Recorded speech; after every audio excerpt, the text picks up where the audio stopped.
Now, in that vein, Tom, now how does someone get into stand-up comedy? Because I've seen successful comics on stage, and I've seen people bomb, and I know how I've seen people die on stage.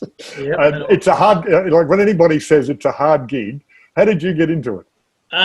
Well, pretty much anyone can do it. It's not like a plumber or a doctor or where you need a certificate or you need to go to anyone with confidence can do it, which is a good thing and also a bad thing if you've seen bad stand-up. But I grew up in the country in Wodonga, and there was no comedy scene at all. Did not know what stand-up comedy was until I did enjoy my English. Really, I was a terrible student. Loved English, loved putting a sentence together and creative writing, and probably the one thing I really enjoyed at school. And when I eventually moved down to Melbourne when I was about 20 to have a kick of footy with some mates, I was down the SB Hotel having a few beers. I was on a date with a girl, and we were having a couple of beers out the front of the SB, and this girl was going around handing out flyers to go and see a comedy show in the Gershwin Room. And I was 20, maybe 21, had never seen stand-up comedy before. It had never crossed my mind. And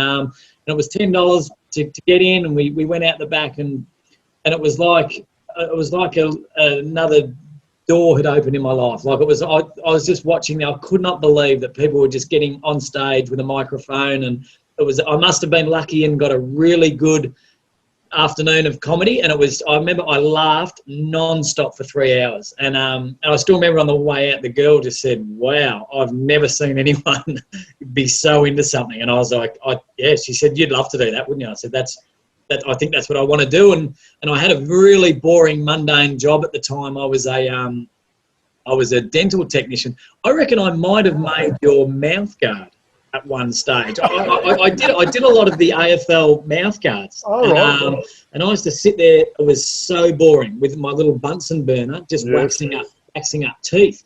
And I did it for 4 years, and I just had a little notepad next to me. And again, it was my lack of confidence, and I'm not naturally a really confident person. So a lot of people would say, "I want to do comedy," and a week later they'd go do comedy. It took me 4 years of just writing down ideas, and eventually I got the confidence to take the stage. But again, I didn't tell anyone about it. I was living with 3 mates at the time. I told them I was seeing a girl, which I wasn't, which gave me an excuse to have a shower and cut my hair and go out with no questions asked. And I'd go out. I was living this little secret life as an open mic comedian. And I did that for 12 months before one of my mates was at the pub and sprung me and was like, "What are you doing?" I thought, I've been doing it for about 12 months. And so that's basically where it started. You've just you need 5 minutes to start off. Any open mic night will give you 5 minutes, and That's good to hear, mate, because everybody thinks that a comedian is just, bang, it's easy for them, because look, if you do it well, it looks so easy. But in a whole lot of areas of life, people don't have that confidence, and taking that next step. Like I know people who get in, who go into a radio station and would just freeze in front of a mic, let alone freeze in front of a TV, would freeze in front of a mic. And I've had my little share of radio and TV, and I keep saying, I've done really well because I have a face for radio and a voice for writing. So I've had my moments in the sun too. But it's really interesting because I'm big on how people overcome obstacles. So even that confidence thing, Tom, just that confidence of building up that confidence is not easy, is it? No, not at all. And I reckon I'd been doing it for 5-6 years where it wasn't, someone would do the last minute call. Someone always pops their head in the green room and says, "Tom, you're on in 2," where I just wouldn't feel physically sick and just like, how can I get out of this? Can I, light a fire in the corner or, how can I get out of this? And I loved it, but didn't enjoy it. Like it was my passion, but I honestly didn't enjoy it. And then I think I did it was a Melbourne Comedy Festival one year where I said, this is going to end. I'm doing 3 or 4 gigs a week. I'm worrying myself sick. So I asked to do the Exford Hotel MC every night for the Melbourne Comedy Festival. It was a free room. So basically there was people there to have a drink with their friends and you were disrupting their night. Yes. It was terrible. Couldn't be worse.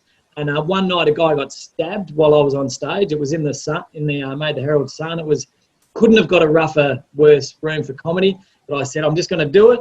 And I did it probably 25 nights in a row. And it was like breaking in a horse, I guess. I got out the other end and was just, you know what? I feel okay now. I still get the little butterflies, but not nothing like what I used to get. Well, no, that's good. If you're getting butterflies before performance, that's good because you're going to have that arousal level, not too aroused, not too.